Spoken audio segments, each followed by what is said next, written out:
Caller ID spoofing. What is spoofing? Spoofing is when a caller deliberately falsifies the information transmitted to your caller ID display to disguise their identity. Scammers often use neighbor spoofing so it appears that an incoming call is coming from a local number, or spoof a number from a company or a government agency that you may already know and trust. If you answer, they use scam scripts to try to steal your money or valuable personal information, which can be used in fraudulent activity. Watch the video and click through the tabs to learn more about spoofing and how to avoid being scammed. If you think you've been the victim of a spoofing scam, you can file a complaint with the FCC. How to avoid spoofing. You may not be able to tell right away if an incoming call is spoofed. Be extremely careful about responding to any request for personal identifying information. Don't answer calls from unknown numbers. If you answer such a call, hang up immediately. If you answer the phone and the caller, or a recording, asks you to hit a button to stop getting the calls, you should just hang up. Scammers often use this trick to identify potential targets. Do not respond to any questions, especially those that can be answered with yes or no. Never give out personal information such as account numbers, social security numbers, mother's maiden names, passwords, or other identifying information in response to unexpected calls or if you are at all suspicious. If you get an inquiry from someone who says they represent a company or a government agency, hang up and call the phone number on your account statement, in the phone book, or on the company's or government agency's website to verify the authenticity of the request. You will usually get a written statement in the mail before you get a phone call from a legitimate source, particularly if the caller is asking for a payment.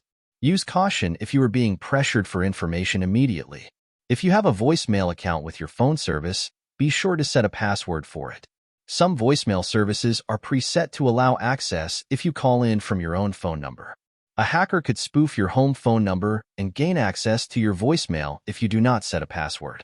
Talk to your phone company about call blocking tools and check into apps that you can download to your mobile device. The FCC allows phone companies to block robocalls by default based on reasonable analytics. More information about robocall blocking is available at fcc.gov/robocalls. Remember to check your voicemail periodically to make sure you aren't missing important calls and to clear out any spam calls that might fill your voicemail box to capacity. Questions and answers. What can you do if your number is being spoofed? If you get calls from people saying your number is showing up on their caller ID, it's likely that your number has been spoofed. We suggest first that you do not answer any calls from unknown numbers, but if you do, explain that your telephone number is being spoofed and that you did not actually make any calls. You can also place a message on your voicemail letting callers know that your number is being spoofed. Usually, scammers switch numbers frequently. It is likely that within hours they will no longer be using your number. What is neighbor spoofing? Robocallers use neighbor spoofing, which displays a phone number similar to your own on your caller ID, to increase the likelihood that you will answer the call. To help combat neighbor spoofing, the FCC is requiring the phone industry to adopt a robust caller ID authentication system. When is spoofing illegal? Under the Truth in Caller ID Act, FCC rules prohibit anyone from transmitting misleading or inaccurate caller ID information with the intent to defraud, cause harm, or wrongly obtain anything of value. Anyone who is illegally spoofing can face penalties of up to $10,000 for each violation. However, spoofing is not always illegal. There are legitimate, legal uses for spoofing, like when a doctor calls a patient from her personal mobile phone and displays the office number rather than the personal phone number, or a business displays its toll-free callback number. What is blocking or labeling? If a telephone number is blocked or labeled as a potential scam or spam on your caller ID, it is possible the number has been spoofed. Several phone companies and app developers offer call blocking and labeling services that detect whether a call is likely to be fraudulent based on call patterns, consumer complaints, or other means. The FCC allows phone companies to block robocalls by default based on reasonable analytics. Carriers are also able to offer whitelist services to consumers. These services would block calls from numbers not on your contact list or another list you supply. The FCC has encouraged providers who block calls to establish a means for a caller whose number is blocked to contact the provider and remedy the problem.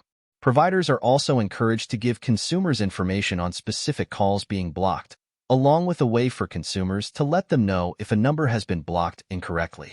You can legally block the transmission of your phone number when you make calls, so your number will appear as unknown. Doing so is not spoofing. What are the caller ID rules for telemarketers? FCC rules specifically require that a telemarketer transmit or display its telephone number or the telephone number on whose behalf the call is being made, and, if possible, its name or the name of the company for which it is selling products or services. Display a telephone number you can call during regular business hours to ask to no longer be called. This rule applies even to companies that already have an established business relationship with you. Elite Credit Solutions is an affordable credit repair company. We are based in Tampa, Florida. We serve the entire United States. If we can ever help you with your credit goals, please call us. We are open 7 days a week until midnight. 813-317-6776.